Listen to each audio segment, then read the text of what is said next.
So basically, I spent 6 months secretly recording my boss committing fraud while he kept threatening to fire me. The guy was stealing millions from our company and had the nerve to tell me I was worthless and should quit. I documented everything, falsified financial reports, recorded conversations, the whole deal. When he finally tried to officially terminate me in February, I walked into that conference room with a lawyer and enough evidence to put him away for decades. Turns out the SEC had already started investigating based on my whistleblower complaint. Best part was watching his face when I told him about the $15 million he'd been funneling through fake vendor accounts. Sometimes the best revenge is just letting criminals hang themselves with their own rope. So I'm Derek, 36, financial analyst. I worked at Meridian Financial Services for about 8 years before all this went down. It's one of those mid-sized investment firms where everyone thinks they're hot stuff, but really we just manage portfolios for wealthy retirees and small businesses. My job was pretty straightforward: analyze quarterly reports, track investment performance, make sure the numbers added up. I was good at it too. Never missed a deadline, caught errors other people missed, basically kept the financial side running smooth. My boss Richard was VP of operations and had been there forever. Guy was in his 50s, always wore expensive suits, drove a Tesla. Everyone thought he was this financial genius. But around last summer, I started noticing weird stuff in our quarterly reports. Numbers that didn't quite match up, vendor payments that seemed too high, investment returns that looked suspicious. At first I figured it was just accounting errors, or maybe some complex financial instruments I didn't understand fully. I mean, Richard had 20 years experience and an MBA from Wharton, so who was I to question his methods? The thing is, I'm detail-oriented by nature. It's what made me good at my job, and these inconsistencies kept bugging me. I'd run the numbers 3 different ways and keep getting different results than what Richard was reporting to upper management. When I brought up small discrepancies in team meetings, he'd just brush me off or give some explanation about market volatility. I started keeping notes of these conversations because something felt off. By January, things got really weird. Richard became more defensive whenever I asked questions about the reports. He'd get this annoyed look and tell me to focus on my own responsibilities. That should have been my first real warning sign. January 15th around 4 p.m., I was sitting in Richard's office going over the quarterly analysis I'd been working on for 2 weeks. His office was typical executive stuff: big mahogany desk, leather chairs, diplomas on the wall. I had my laptop open with spreadsheets showing our Q4 performance numbers. I told him I'd found some inconsistencies in our vendor payment records and investment return calculations. The numbers I was seeing didn't match what he'd been reporting to the board. I explained that according to my analysis, we were showing about $2.3 million in payments to vendors that I couldn't find any corresponding services for. Richard barely looked at my screen. He just leaned back in his chair and told me the numbers were fine. He said I was overthinking things, and that complex financial operations sometimes looked confusing to junior analysts. The way he said really got under my skin since I'd been doing this job for 8 years. I pressed the issue because I knew my analysis was solid. I told him I'd triple-checked everything and even cross-referenced with previous quarters. These vendor payments were definitely anomalies. I suggested we should at least flag them for the external auditors to review. That's when Richard's whole demeanor changed. He stood up and walked around his desk, getting way too close to my chair. He told me I was being insubordinate and that questioning his financial reporting was completely out of line. He said if I couldn't trust his judgment after all his years of experience, maybe I wasn't cut out for this job. I tried to explain that I wasn't questioning his judgment, just pointing out data that didn't add up. But he cut me off and told me I was worthless as an analyst if I couldn't understand basic financial operations. He said maybe I should consider resigning before I embarrassed myself further. The whole conversation lasted maybe 10 minutes, but it felt like an hour. Richard kept pacing behind his desk, telling me how disappointed he was in my performance. He said he'd been considering recommending me for promotion, but now he wasn't sure I had what it takes to advance in this company. I was honestly shocked by how aggressive he got over what should have been a routine discussion about data discrepancies. I'd brought similar issues to his attention before, and he'd never reacted like this. Something about these particular numbers really set him off. I told him I understood his concerns and would review my analysis again. But internally, I was thinking this reaction was way over the top for someone who was confident in their numbers. If the data was clean, why get so defensive about having it double-checked? He told me to close my laptop and get back to my regular duties. He said he didn't want to hear any more theories about vendor payments or investment discrepancies. As I was packing up my stuff, he mentioned that the company was always evaluating employee performance and that analysts who couldn't stay in their lane might find themselves looking for new opportunities. Walking back to my desk, I kept replaying the conversation. The way he'd gotten so angry, the personal attacks, the threats about my job security, none of it made sense if this was just about me misunderstanding some financial data. I'd worked with Richard for years and never seen him react like that to legitimate questions about our reports. That evening, I was sitting in my home office trying to make sense of what happened. I lived alone in a small apartment, so I could spread all my work papers across the dining table without bothering anyone. I kept thinking about Richard's reaction and decided to dig deeper into those vendor payments that had set him off. I pulled up our financial database on my personal laptop and started cross-referencing the suspicious payments with our approved vendor list. What I found made my stomach drop. About 15 different vendors that we'd paid significant amounts to over the past year weren't in our master vendor database. These weren't just small discrepancies. We're talking about payments ranging from $50,000 to $300,000 each. I spent 3 hours that night tracking down information about these companies. Most of them had generic names or when I looked them up online, half of them didn't even have websites. The ones that did have websites looked like they'd been thrown together in about 10 minutes. The more I dug, the worse it got. I found patterns in the payment dates. Most of these suspicious transactions happened right after our quarterly board meetings. It was like someone was timing these payments to avoid scrutiny during our regular financial reviews. I was starting to feel sick about what this might mean. If these were legitimate business expenses, why weren't they in our vendor system?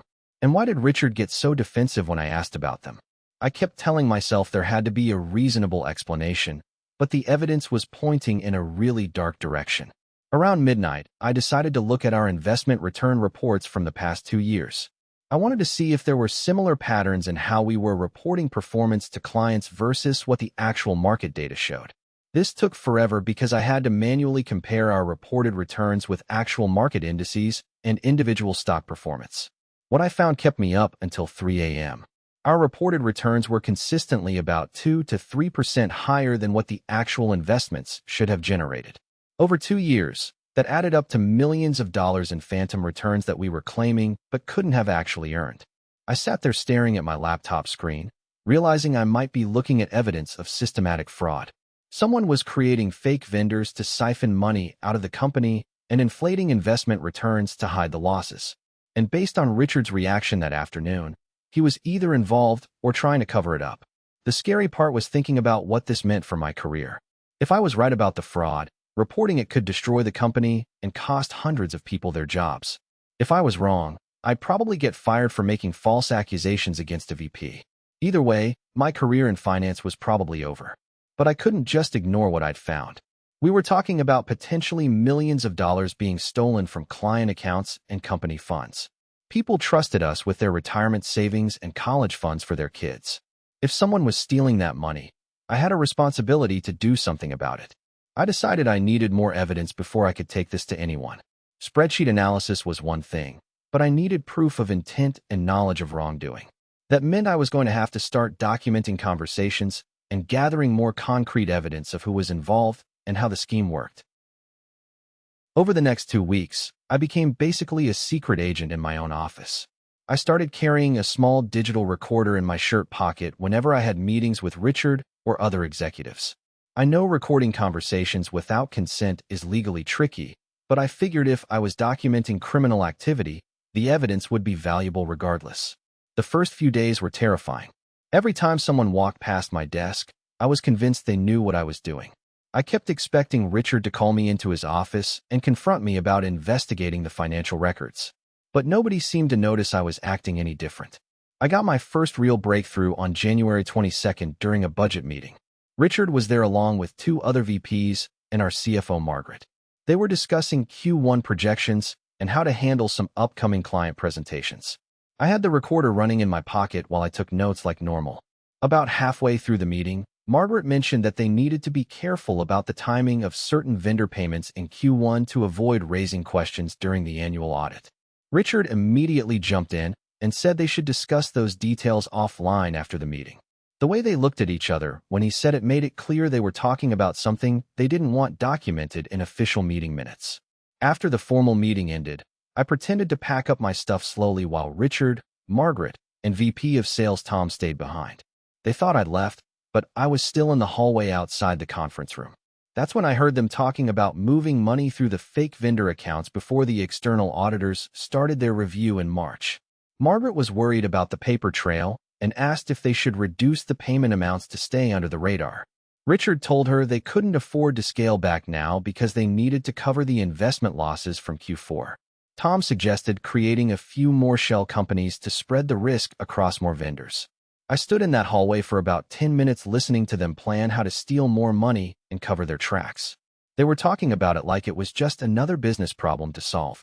Richard mentioned that they'd already moved about $15 million through the fake vendors over the past 2 years, and that the scheme was working perfectly.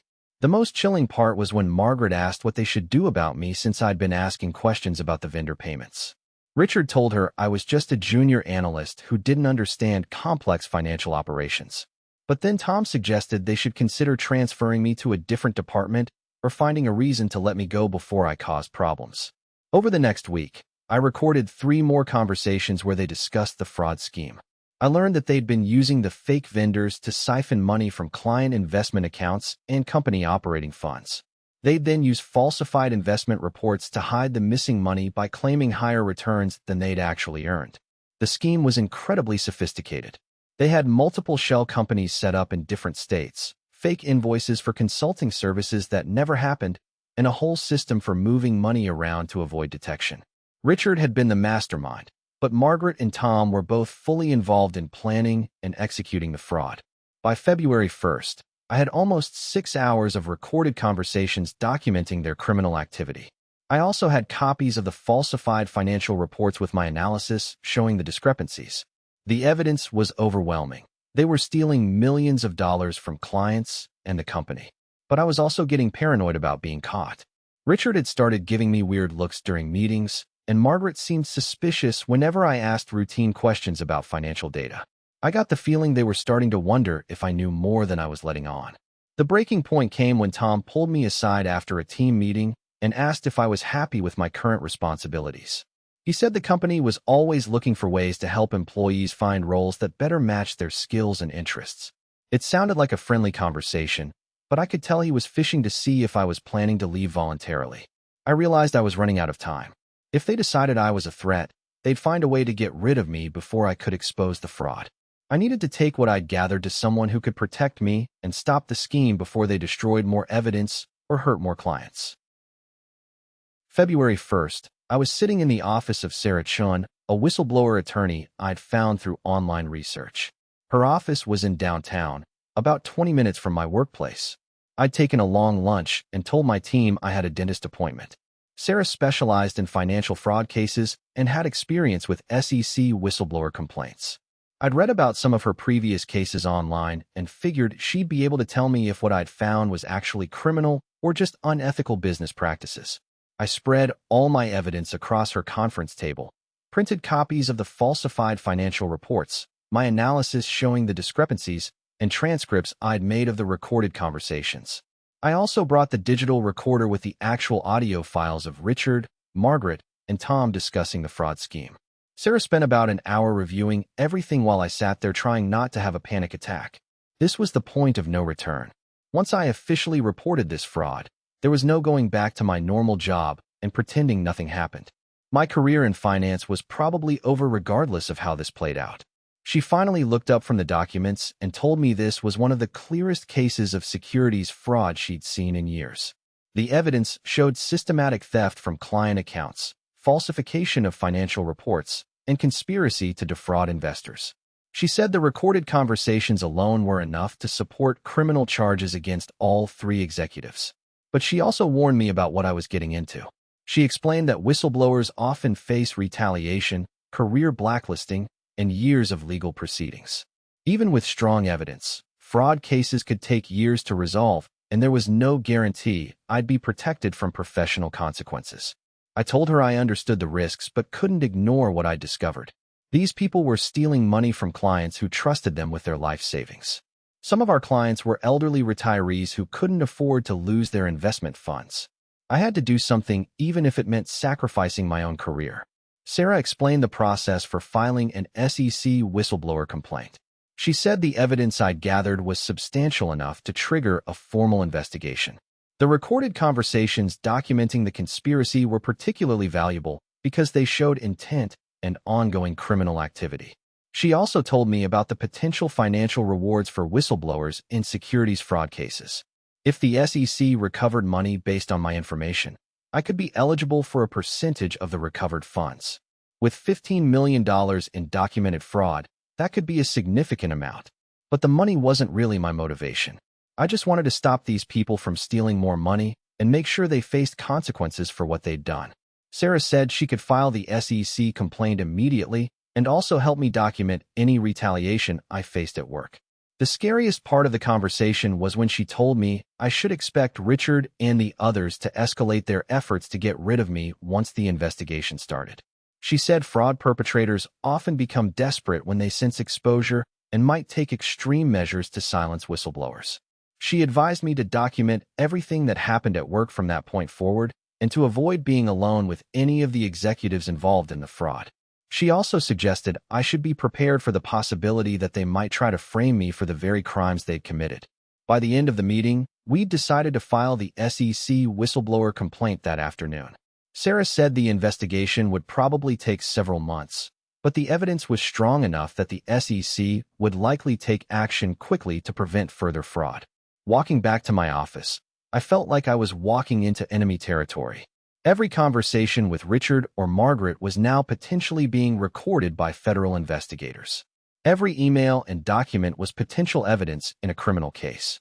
My quiet job as a financial analyst had turned into something out of a crime thriller. February 10th, Richard called me into the main conference room at 2 p.m.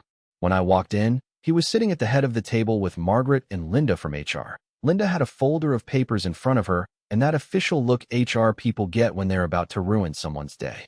I knew this was it. They were going to try to fire me before I could cause more problems.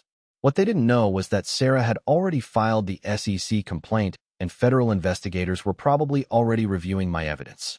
Richard told me to sit down and said they needed to discuss some concerns about my recent performance and attitude. He said I'd been asking inappropriate questions about company financial practices and undermining management decisions. He claimed my behavior was disruptive to team morale and inconsistent with company values. Linda opened her folder and pulled out what looked like a formal disciplinary action. She said they'd received complaints about my work quality and professional conduct from multiple supervisors. She mentioned specific incidents where I'd allegedly missed deadlines and made errors in financial analysis. I knew these allegations were complete fabrications. My work had always been solid, and I'd never missed a deadline in 8 years. They were clearly trying to create a paper trail to justify firing me for cause, which would make it harder for me to claim whistleblower retaliation. Richard jumped in and said the company had lost confidence in my ability to perform my duties effectively. He said they were prepared to offer me a severance package if I agreed to resign immediately. The alternative, he implied, would be termination for cause with no severance and negative references for future employers. That's when I decided to play my cards. I told them I appreciated their concerns, but had some concerns of my own about certain financial irregularities I discovered. I mentioned the $15 million in suspicious vendor payments and falsified investment reports I'd been tracking. The room went completely silent. Richard's face went white, and Margaret looked like she was about to throw up. Linda from HR looked confused because she obviously had no idea what I was talking about. I continued by mentioning that I documented several conversations where company executives discussed moving money through shell companies to avoid audit detection. I said I'd found evidence of systematic fraud involving fake vendors and inflated investment returns. Richard tried to interrupt, but I kept talking. I told him I'd already consulted with an attorney about my findings and that the appropriate federal agencies had been notified. I mentioned that securities fraud was a federal crime with serious penalties, including prison time. Margaret finally spoke up and asked what I wanted. She seemed to think I was trying to blackmail them or negotiate some kind of deal. I told her I didn't want anything except for the fraud to stop and for the stolen money to be returned to clients. Richard got aggressive and told me I was making serious accusations without evidence. He said if I continued spreading false allegations about the company, they'd sue me for defamation and make sure I never worked in finance again. That's when I pulled out my phone and played a recording of him discussing the fake vendor scheme with Margaret and Tom. His own voice filled the conference room talking about how they'd moved $15 million through shell companies and needed to create more fake vendors to cover investment losses. The silence that followed was deafening. Richard and Margaret just stared at each other while Linda from HR looked completely shocked. I could see them realizing that their careers were over and they were probably going to prison. I told them the SEC had already opened an investigation based on my whistleblower complaint and that federal agents would probably be contacting them soon. I said I had months of recorded conversations and documentary evidence of the fraud scheme. Richard tried one last desperate move and told me I'd illegally recorded private conversations and that the evidence would be inadmissible. I reminded him that documenting criminal activity was protected under whistleblower laws and that the SEC had already accepted my evidence as credible. Linda from HR finally found her voice and said she needed to contact the company's legal department immediately. She packed up her termination papers and left the room without another word. I could tell she was trying to distance herself from what was obviously about to become a major corporate scandal. I stood up and told Richard and Margaret that I'd be returning to my regular duties while the investigation proceeded. I said I expected them to refrain from any retaliation against me and that any attempts to interfere with my employment would be reported to federal investigators. Walking out of that conference room was one of the most satisfying moments of my life. These people had tried to intimidate me into silence while they stole millions of dollars from innocent clients. Now they were facing federal investigation and potential prison time because they underestimated a junior analyst. Epilogue. That was 8 months ago, and the whole thing has been a wild ride since then. The SEC investigation moved faster than anyone expected. Within 2 weeks of my complaint, federal agents raided our offices and seized computers and financial records. Richard, Margaret, and Tom were all arrested within a month. The company ended up cooperating with investigators to avoid criminal charges as an organization. They fired all 3 executives and hired a new management team to clean up the mess. Most of the stolen money was recovered and returned to client accounts, though some people still lost money because of the investment losses the fraud was meant to cover. Richard pled guilty to securities fraud and got sentenced to 12 years in federal prison. Margaret and Tom got 8 years each. The judge said the sentences reflected the serious breach of trust involved in stealing from client retirement accounts. I ended up receiving about $2.1 million as my whistleblower reward from the SEC. It's weird having that much money when I'm used to living on an analyst's salary, but I'm mostly just glad the clients got their money back and the criminals faced real consequences. Career-wise, things worked out better than I expected. The new management team offered me a promotion to senior financial analyst with a significant raise. They said my integrity and attention to detail were exactly what the company needed to rebuild trust with clients. I still work there actually, though the job feels completely different now. Everyone knows I'm the whistleblower who exposed the fraud, which makes some interactions awkward. But most of my colleagues respect what I did, and the clients definitely trust the company more knowing we have strong internal oversight. The whole experience taught me that sometimes doing the right thing requires risking everything you've worked for.